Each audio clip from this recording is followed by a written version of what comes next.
Napping Kid tells the heartbreaking story of a narcoleptic prodigy and a garbage disposal that might be possessed by the devil. No, it doesn't.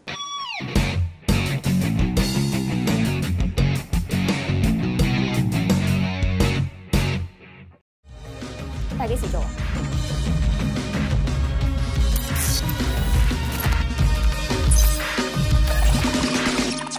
呢個世界唔應該係咁。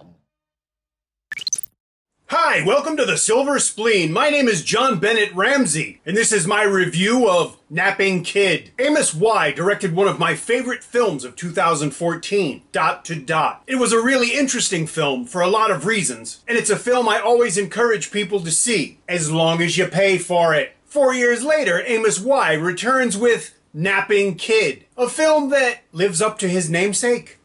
I enjoyed Napping Kid, don't get me wrong, but I have to admit that I didn't quite understand it. It's a deeply local film, with a lot of details and flourishes that kind of require a thorough familiarity with Hong Kong. And as a consequence, I missed more than a few of those. I found myself in that uniquely strange position where I know there's something going on in this scene, or that there's something there to be understood, but not understanding it. And I don't know whether to think that kind of thing was intentional or not. Because one thing I do know is that this is a movie about a mystery that's pretty much given away throughout the film. It's a whodunit that makes it painfully obvious very early on whodunit. Because I think that's not really the point of the movie. Like I said, I'm not exactly sure what the point of the movie is, but I know that there is a point to it, and it was an awful lot of fun to watch. Cecilia So plays a financial analyst who encounters an IT problem that she needs help with. She flirtatiously enlists the help of a nerdy coworker who has a thing for her. The situation escalates and complicates, and pretty soon the police are involved, and so is Michael Wong. So, obviously, Napping Kid is a serious movie, but it's not totally serious. It can't be if Michael Wong is in it. And don't get me wrong, Michael Wong makes any movie better if he's in it. Even a movie where the guy calls himself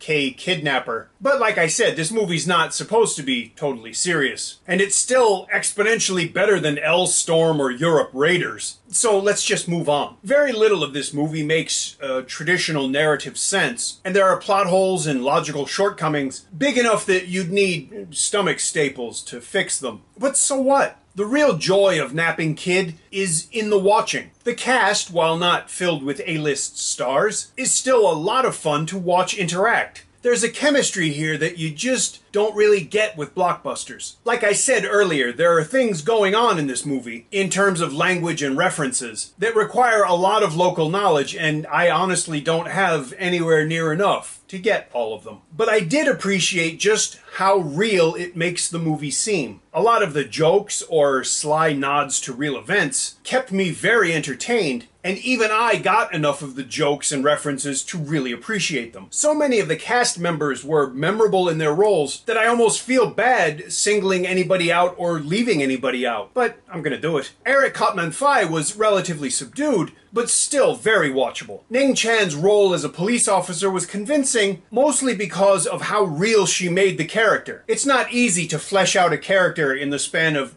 5 or 10 seconds by doing just one thing, but she does it, and I was impressed. The same must be said of Cecilia So and Soo-hin. They were both very, very believable because they made their characters so average and unnoteworthy. Candy Chung and David Siu were also very funny and very real. As a divorced couple, forced into needing each other again by circumstances beyond their control. But as I've already said, everyone in this movie is really watchable, very entertaining, and most importantly, very convincing. On a purely cinematic level, I also enjoyed Napping Kid. Dot to Dot was a surprisingly good-looking film, and Napping Kid is too. It's not always, majestic, but there are more than a few shots or even whole scenes where the cinematography is very impressive, very noticeable, and you can tell that a lot of conscious thought went into it. I admired and appreciated this extra layer of the film. There's a lot to appreciate about Napping Kid, even in the way that it doesn't necessarily meet your expectations. Like I said before, this might be the most unmysterious whodunit ever made, but the way in which it violates this narrative tradition is, like everything else in this movie, very entertaining. The fourth wall gets broken so often that it actually helps the movie make more sense on the macro level. whole. This isn't a story to be watched from a distance, you're actually part of it. It seems as though this is central to the film's goal. If Napping Kid is guilty of anything, it's wanting this city and the people who live in it to be better and to do better. It may in that way be seen as a deeply naive film, but even I can say that it's a better approach than 90 minutes of coal-black cynicism. I can't fault Amos Y or Napping Kid for wanting us to do and be more, or for having hope about the future. And if you know anything about Hong Kong these days, and if you watch Napping Kid, you'll know exactly what he and I mean. I enjoyed this movie, even though, to be honest, I didn't necessarily understand it. But I don't think that was the point, actually. I enjoyed the film. It's a lot of fun to watch.